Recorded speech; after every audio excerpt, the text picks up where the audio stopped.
দ্বিতীয় অধ্যায়, শিব ও শিবলিঙ্গ তত্ত্বকথা। দেবর্ষি নারদের মুখে এই কথা শুনে ব্রহ্মা বললেন, নারদ, এ অতি উত্তম বিষয়ে অবতারণা করেছ তুমি। এসব কথা শুনলে মানুষের পাপ বিনষ্ট হয়। তবে এসব কথা প্রভু বিষ্ণু এবং আমি কেউই সম্পূর্ণ অবগত নই। যে সময় এই পরিদৃশ্যমান জগৎ ছিল না, তখন এক ব্রহ্মময় জ্যোতিমাত্র ছিল। সেই জ্যোতির আদি অন্ত কিছুই ছিল না।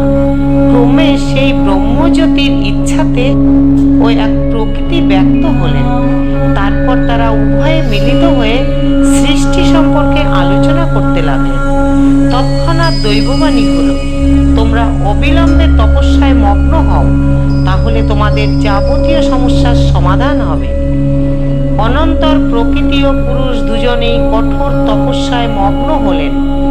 এই তপস্যার ফলে তাদের অঙ্গ থেকে বিপুল জলধারা নির্গত হতে লাগল। ক্রমে সমস্ত বস্তুই সেই জলরাশি দ্বারা ব্যক্ত হল। তারপর সেই জলে তারা শয়ন করে রইলেন। দীর্ঘকাল জলে তারা শয়ন করেছিলেন বলে পুরুষটির নাম হলো নারায়ণ আর প্রকৃতির নাম হলো নারায়ণী। নার শব্দের অর্থ জল। অতঃপর এই প্রকৃতি থেকে মহাতত্ত্ব, মহাতত্ত্ব থেকে অহংকার তত্ত্ব, অহংকার থেকে পঞ্চতন্মাত্র, পঞ্চতন্মাত্র থেকে পঞ্চভূত, পঞ্চভূত থেকে পঞ্চ জ্ঞানেন্দ্রিয় ও পঞ্চ কর্মেন্দ্রিয় উৎপন্ন হলো। মোট 24টি তত্ত্ব। এই সমস্ত তত্ত্ব আয়ত্ত করে নারায়ণ জলে শায়িত থাকলেন। তার নাভিমণ্ডলে এক পদ্ম প্রকাশিত হয়, তার অসীম বিস্তার। তারপর সেই পদ্ম থেকে উৎপন্ন হলাম আমি। আমার মনে তখন বিবিধ প্রশ্ন উত্থিত হতে লাগলো। আমি কে, কোথা থেকে এখানে কেন এলাম, কিছুই স্থির করতে পারলাম না। পরে ভাবলাম, যেখানে এই পদ্মের মূল, নিশ্চয়ই আমার স্রষ্টা সেখানে আছেন। একথা ভেবে সেই পদ্মকোষ থেকে নালে নালে নিচে নামতে লাগলাম। এভাবে অতিবাহিত হলো 100 বছর, কিন্তু আমি পদ্মের আধারস্থল প্রাপ্ত হলাম না। তখন সংশয়কুল চিত্তে পুনরায় সেই পদ্মের ওপরে এলাম।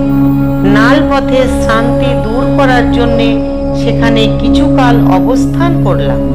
হঠাৎ দৈববাণী হলো, ব্রহ্মণ, তুমি তপস্যা করো। ওই বাণী শুনে আমি 12 বছর তপস্যা করি। তখন শঙ্খচক্র গদাধারী নারায়ণ আমার সামনে আবির্ভূত হলেন। তাকে আমি জিজ্ঞাসা করলাম, আমি কে, এখানে কিভাবে এলাম? চতুর্ভুজ নারায়ণ তখন বললেন, বৎস, পরমেশ্বর বিষ্ণু তোমাকে শতগুণ দ্বারা সৃষ্টি করেছেন। তোমার মঙ্গল হোক। কে পরমেশ্বর বিষ্ণু? আমি জগতের হর্তা, কর্তা, বিধাতা বিষ্ণু। আমার কাছ থেকেই তুমি উৎপন্ন হয়েছ। এর পূর্বে আমি সৃষ্টি করেছি অব্যক্ত 24টি তত্ত্ব।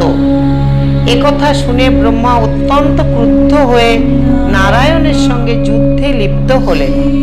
তাদের সেই বিবাদ মেটানোর জন্য তৎক্ষণাৎ সেখানে কালানল সন্নিপ এবং অদ্ভুত বিরাট জ্যোতির্ময় লিঙ্গ উদ্ভূত হলো।